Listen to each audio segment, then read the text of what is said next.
Hello and welcome. Located inside of cPanel in the software section is Fantastico.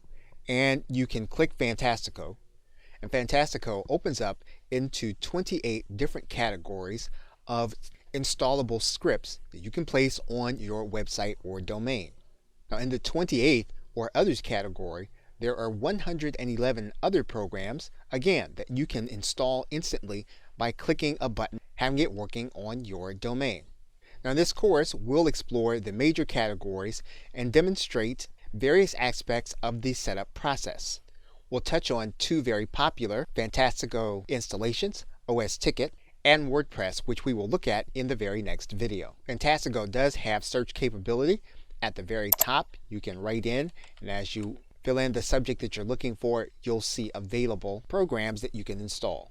Now before ending this overview video, we're going to go into the settings area. Now we can set up the language and then a notification email. We could choose to be updated either once or daily. In some cases you'll have a choice to be able to look at a different interface. In many cases you'll have only one.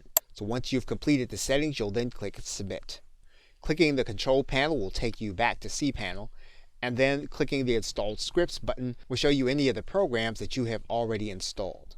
When you reach that page, if you click the very button of the chat, what you'll have is you'll have the opportunity to uninstall the program if that is what you want. All you'll need to do is to click Uninstall.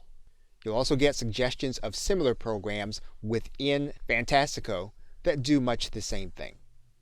Okay, so with that, thanks, and I'll see you in the first video.